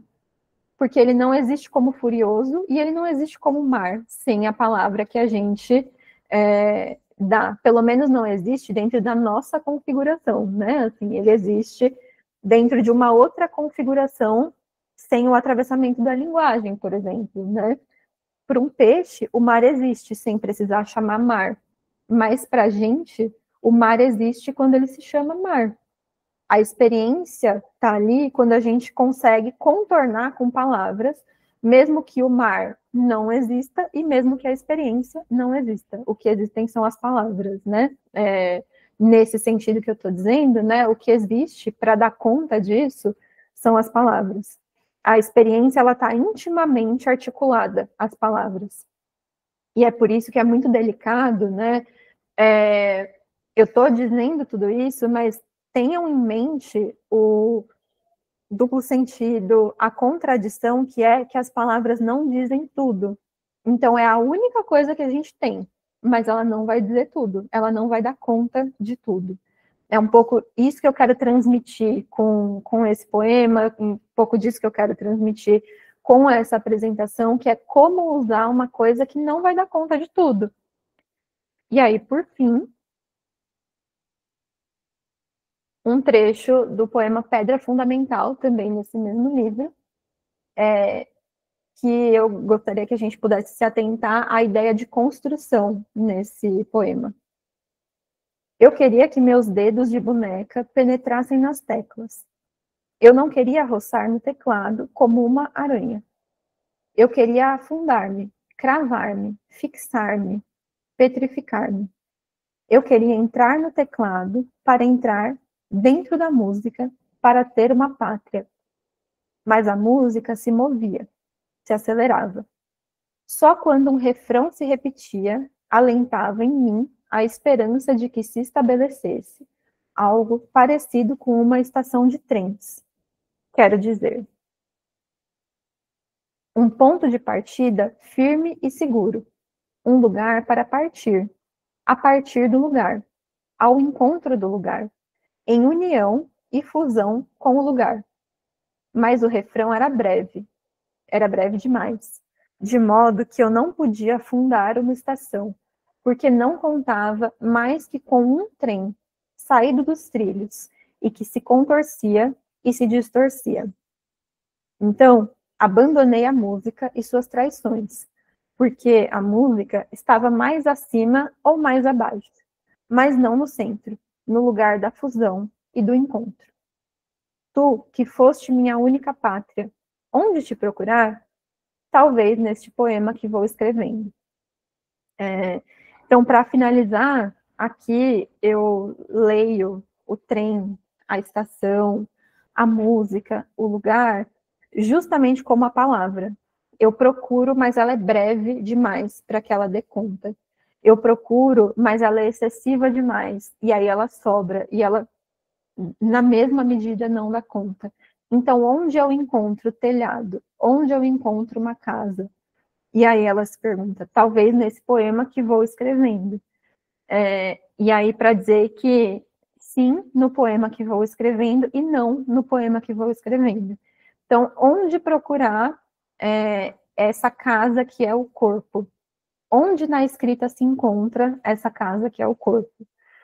Acho que isso tem muito a ver com a clínica na medida em que essas perguntas sobre a existência têm muito a ver com a busca dessa casa. E não tem resposta, aí o que isso me reverbera clinicamente, né? Não há resposta para essa pergunta que dê conta da construção dessa casa. Não há resposta para essa pergunta que dê conta da construção dessa existência enquanto completude. O que a gente tem é a possibilidade de usar de novo, e de novo, e de novo, assim como a Helena Ferrante falou lá no começo da apresentação, né, que eu trouxe dela, usar dessas palavras que estão que estão inscritas na história. É usar quando ela fala de entrar nesse cemitério das palavras, né, usar do que foi lido, do que foi escrito, do que foi dito, usar de novo, usar um pouquinho mais, para poder construindo esse tecido de existência, ainda que a única possibilidade de resposta, a única possibilidade de casa que a gente tem é essa casa que comporta e que só existe junto com esse desconhecido, só existe junto com esse estranho. Então, na mesma medida, o mais familiar, o mais íntimo que a gente pode ter e o mais estranho que a gente pode ter também.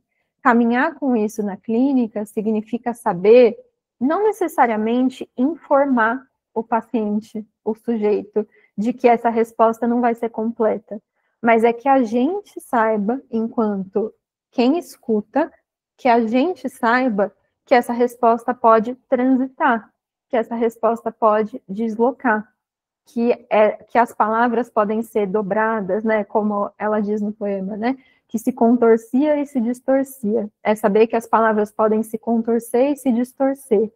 E é escutar essa coreografia de distorção e de contorção enquanto um sujeito vai se havendo com o desconhecido, com o resto, né? É só depois de um tempo que um sujeito vai se havendo com esse resto.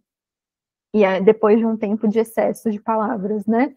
Então, que esse saber da incompletude esteja do lado de quem escuta é muito importante, porque não necessariamente isso tem efeito. Informar alguém desse desconhecido, desse resto, não necessariamente tem efeito no corpo dessa pessoa, nas marcas que as palavras fizeram.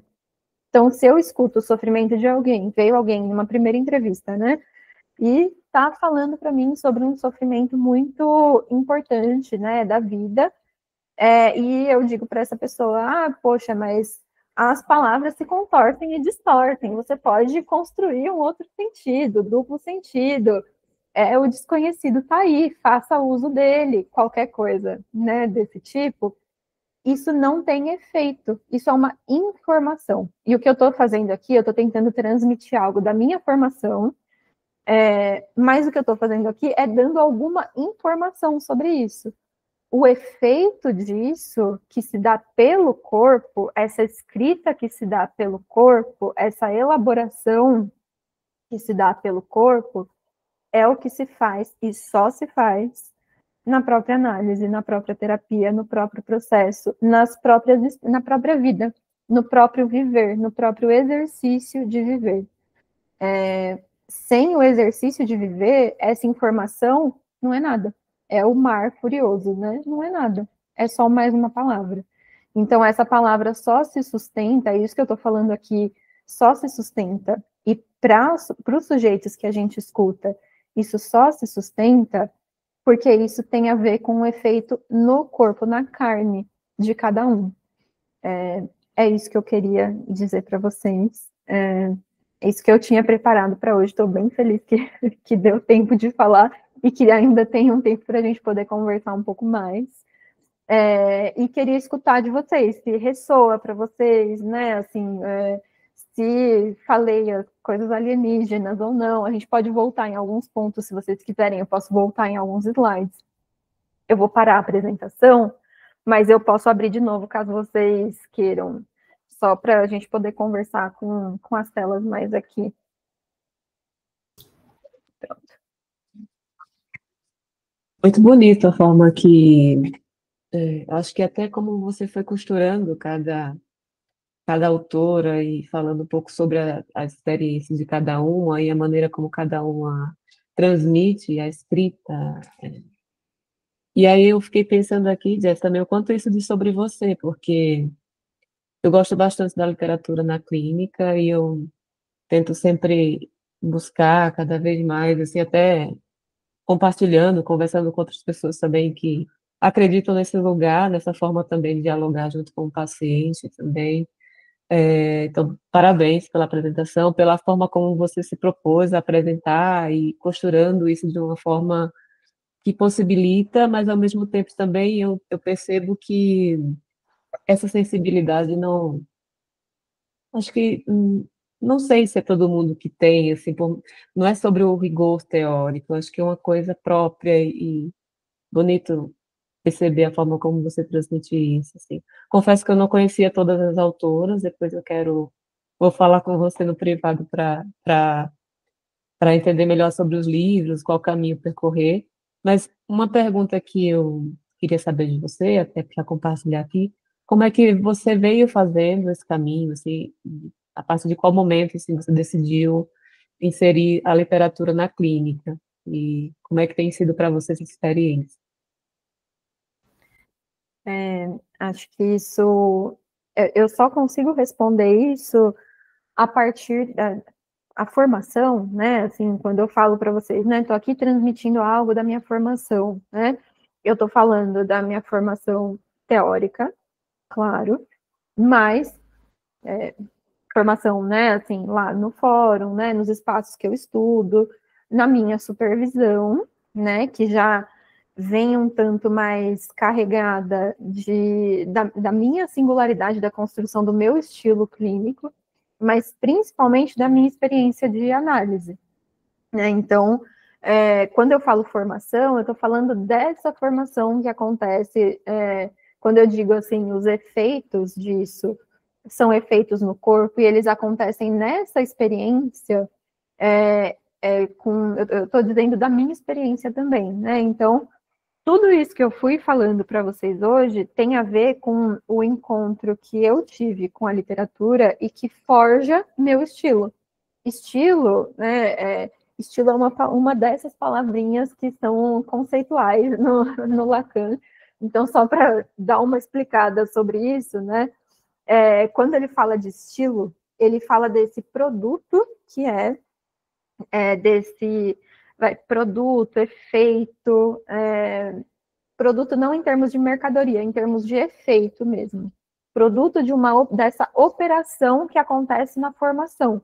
Então, é do encontro que eu tenho com o que eu consigo sustentar da teoria com a minha vida. Isso, essa multiplicação dá no estilo. Então, essa operação resulta num estilo. O quanto a minha formação ecoa na minha vida, isso se atravessa e eu crio um fazer clínico que é singular, que é de cada um. Eu gosto muito de dar supervisão porque eu gosto de ver isso acontecendo, o estilo se desabrochando também para cada um. Mas acho que essa é uma noção muito, muito importante, porque tira a gente de um lugar que é esse lugar do manual, que é esse lugar mais formatado, né? Então, a gente tem na teoria muitas formatações. A gente pode pegar Freud, Lacan ou qualquer outro autor e fazer disso uma formatação, fazer a jaula que a Ferrante fala.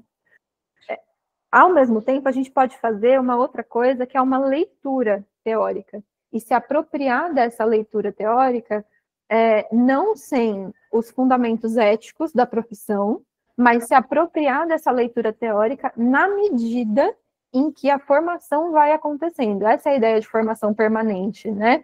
Que a gente não tem uma formação, aqui você, tipo na graduação, né? Assim, aqui seu diploma, agora você é.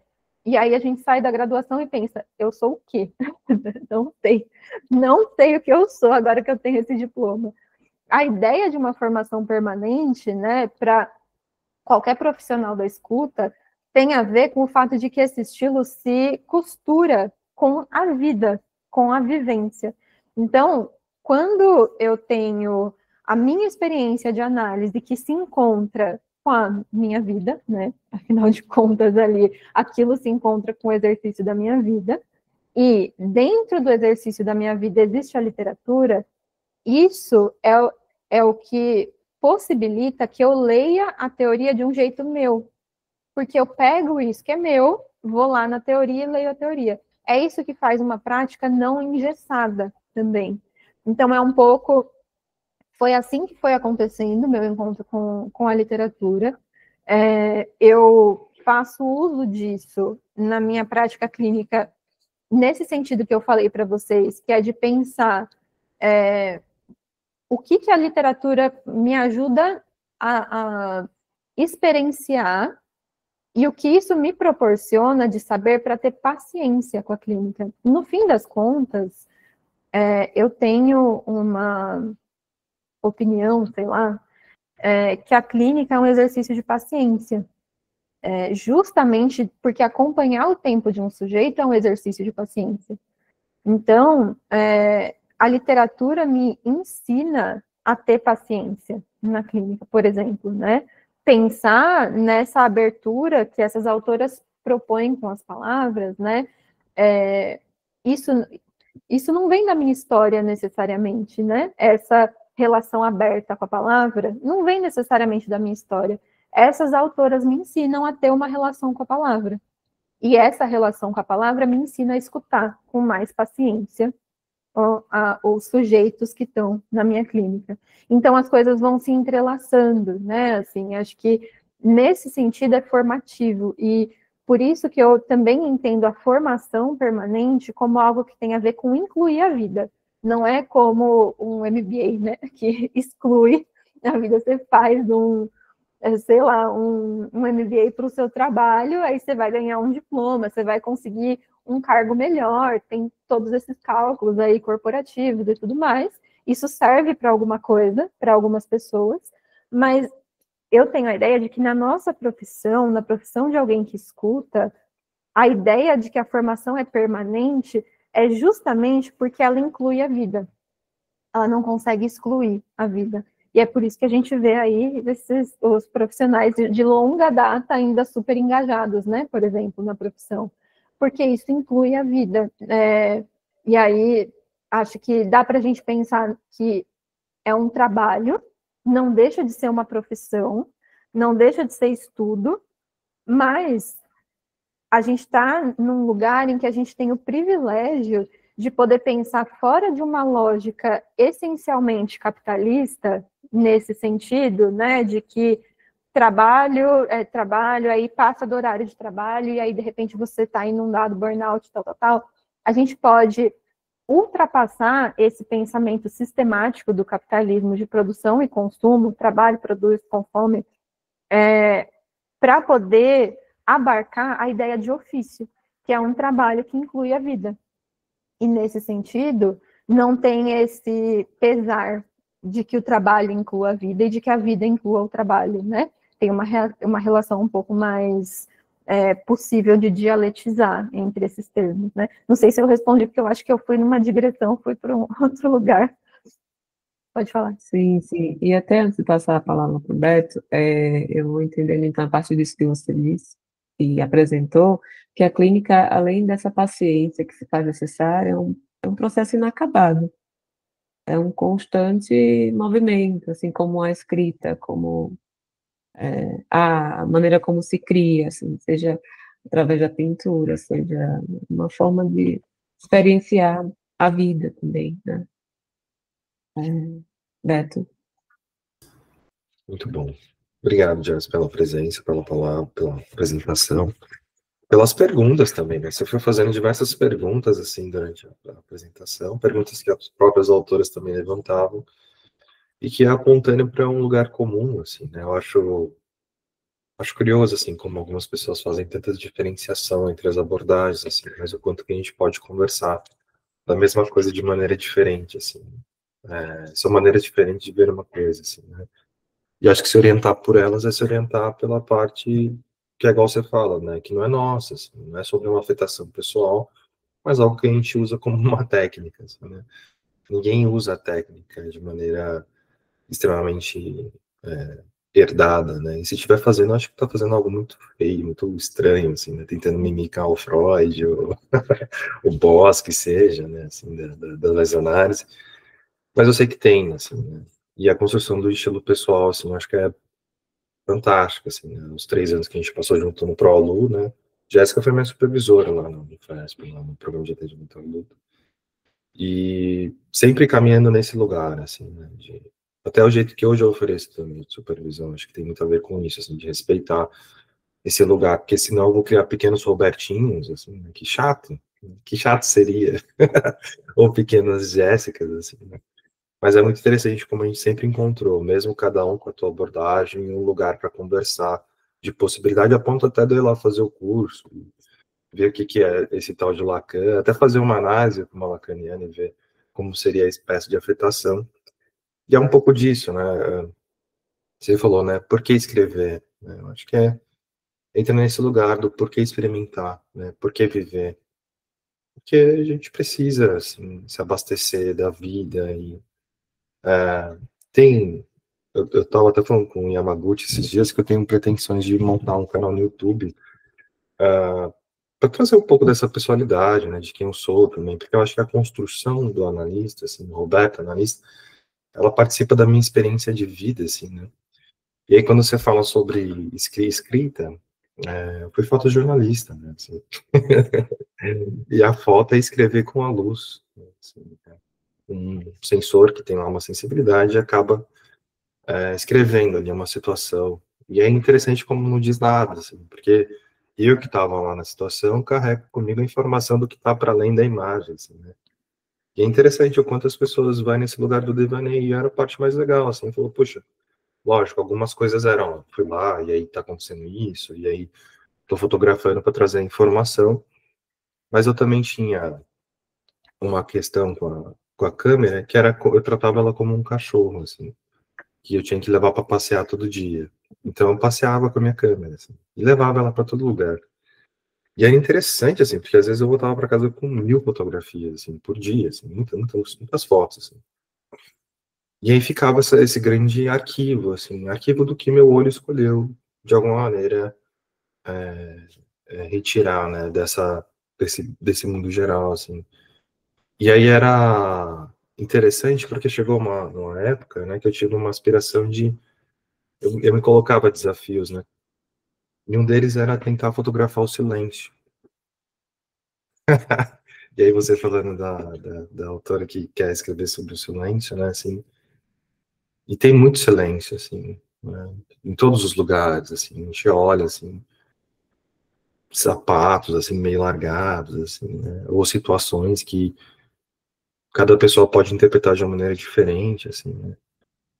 E aí eu não sei por que se escrever, assim, mas existe um ímpeto meu que gosta de guardar, de lembrar, de pensar. E também eu tive uma incursão na escrita também, né? Eu tenho um projeto que chamava Singapura e o Nova Era. Singapura, eu devo ter umas 500 crônicas, assim, que era justamente quando eu escrevia, assim. E eu acho que era a maneira que eu encontrei de devanear e poder participar do futuro enquanto ele não aconteceu, assim. Escrevia muito sobre a morte, escrevia muito sobre coisas que estavam aqui que poderiam não estar, assim. Quase como se eu me colocasse em situação, assim, né? Tipo, vamos ver como é que seria se meu pai morresse mesmo, né? Ou se o câncer dele não sarar, assim. E falava sobre a dor de perder. E aí mesclava autobiografia e a galera não sabia o que estava acontecendo. E aí me perguntava e eu falava o que vocês quiserem, assim, né? Que é o que eu acho maravilhoso da escrita e que eu acho que conversa com a clínica nesse lugar, assim. A clínica não é algo que a gente, né, é algo que está fixo, assim, né? Mas algo que constrói. E acho que a gente escreve da mesma maneira que a gente abre a porta cada semana para uma nova história que vai entrar ali com aquela pessoa. Por mais conhecida que ela seja, por mais familiar que ela seja. A gente deu tchau, né, na sessão, o familiar já está aqui presente, né, assim, e poder se assombrar, assim. Eu acho que a escrita, a fotografia, a arte, a criatividade, ela convida a gente para esse lugar ainda do inexplorado, né, do inabitado, do que está por vir ainda, assim, né? E às vezes joga a gente para outros lugares. E aí a gente teve um encontro recente, um coletivo, onde a gente estava falando justamente sobre o devaneio, né? E a virtualidade, mais num termo psicanalítico, enquanto possibilidade de algo vir a acontecer. E aí a gente lembrou do Mundo da Lua. Não sei quem conhece o Mundo da Lua, do Lucas Silva e Silva, assim. Fantástico aquilo, né? Um garoto com um gravador, contando história. Assim. E a gente ia ouvindo as histórias dele, vivendo as histórias dele. Até que ele é acordado pela realidade e é lembrado. E a gente se lembra de, ai, que pena, que acabou a história. Né? Assim. E E acho que eu tanto fotografava assim como existe isso, a possibilidade de voltar, quem sabe, no episódio do Lucas Silva e ter uma espécie de nostalgia, assim como eu tenho quando eu vejo as fotografias ou os textos, porque o tempo passa, né? Assim, essa que é a droga, assim. Acho que existe uma tendência de segurar o tempo, assim, né? De uma vida bem vivida, que eu gosto de viver, assim, por isso que eu faço muita coisa, por isso que eu leio muita coisa. Que dá vontade de parar, dá vontade de segurar pelas paredes, assim, não passa, e eu, né, que é isso, assim? Que eu acho que tem até a ver com essa coisa disso aqui, né, desse seminário aqui, que você está trazendo, porque a ideia é manter isso aqui marcado na história, a gente pode voltar daqui 10 anos, olhar para trás e, nossa, imaginar como, olha só o que a gente estava falando naquela época, e que alegria, assim, poder ter esses documentos, né, da nossa própria história, assim. E aí, eu acho que quando escreve, eu acho que tem um pouco disso também, de conseguir deixar alguma coisa para o outro, de documentar, né, o documentário, assim, que eu acho que tem a ver tanto com esse esforço do núcleo, o esforço das autoras, os nossos próprios esforços também, escrevendo as histórias. E eu lembro da sensação, assim, de tirar uma boa fotografia, que é um tanque dá, nossa, você tá aqui, pô, que foto legal, né? E escrever um texto, acho que tem o mesmo efeito, assim, quando você começa o arco, assim, começo, meio e fim, ele, pum, né? Quando a gente lê alguma coisa, quando a gente vê um filme que o estômago sai pela boca, assim, né? Ou quando a gente está de frente para essas existências, assim, que nos escolhe, assim, como analista, e do nada fala alguma coisa e a gente faz uma pergunta, assim, e aí a gente, nossa, faz aquele bum, assim. E eu sou meio viciado nessa sensação. E aí, respondendo essa pergunta, acho que é porque dá essa vontade de documentar, é porque eu tenho que passar rápido. Mas eu fiquei perguntando, assim, né, Jéssica? Você falou de 3 autoras. Você escreve? Não literariamente, assim, escrevo coisas minhas, escrevo coisas teóricas, escrevo, sei lá, reflexões de filmes, livros, eu tenho um diário de livros que eu vou lendo, eu vou escrevendo conforme eu leio para justamente isso que você falou, né, não deixar passar. Eu tenho muito isso, assim, de me dar uma sensação muito triste quando eu olho para um livro que eu li e eu não lembro o que eu senti quando eu li. Essa coisa de li há 10 anos atrás, e aí não lembro direito do que é, do que se trata. E aí eu comecei a fazer um diário de livro para marcar o que eu estava sentindo, para lembrar o que eu estava sentindo. Então eu escrevo essas coisas, assim, né? Além das coisas mais teóricas, né, e tudo mais. Mas nada literário, assim, né? É uma coisa que me assombra ainda, assim. E acho que eu gosto muito do que você falou de pensar nessa perspectiva de documentar, incluindo essa ordem do inesperado, né? Porque isso que você falou da câmera, de sair, como sair para passear com o cachorro, sair para passear com a câmera, é comportar a ideia do inesperado na fotografia. É ter algo de um enquadramento na fotografia, mas que acontece de sopetão. E isso, para mim também, é o que me anima na clínica. O tempo inteiro é o que me anima na clínica, é esse encontro com o inesperado. Porque no momento em que eu acho que eu sei do que um paciente está falando, é o momento em que eu aniquilei com a clínica, né? Assim, eu aniquilei com a minha vontade de trabalhar, assim, porque e aniquilei com a experiência clínica também, porque justamente o que move a clínica é o inesperado dos acontecimentos. Então, sempre lembrando, ali, como eu falei dessas autoras, né, principalmente acho que a Marguerite Duras, algo se sabe, algo se escuta dessa pessoa, não é sem escutar alguma coisa, mas é poder não escutar tudo, é poder não escutar a resposta completa, é poder dar uma abertura para que a palavra não diga tudo, como na poesia, né, diga mais ainda e outra coisa, né, então que a gente possa ter essa abertura para o inesperado da palavra, para o inesperado da vida, para o inesperado da arte, porque acho que essa é a sensação, e é isso que move também, que um sujeito possa se abrir para isso na medida em que a gente também está aberto, né? Porque é muito fácil fechar as portas para isso, e ficar só naquilo que a gente sabe, inclusive teoricamente, né? Pensando na formação, na participação da teoria na formação, é muito fácil se fechar na casinha do Freud. Assim, é muito fácil achar que eu conseguiria imitar em 2025 o Freud lá atrás, né? Como se o tempo não tivesse passado. É muito seguro ficar nessa casa que é uma casa feita de papel, né? Assim, literalmente. Mas dá a sensação de segurança, né? Porque na mesma medida se encontrar com o inesperado, que é pensar, nossa, como que eu pego isso que está escrito em 1909 e trago para 2025? Como eu posso trazer isso para 2025? Como eu posso pegar isso que é de 1900, ler uma autora, que é Helena Ferrante, de 2020 agora, acho que esse livro As Margens do Ditado, 2023, talvez, 21, não tenho certeza. Como eu posso pegar isso que está lá atrás, ler uma coisa que está aqui agora e ver um encontro.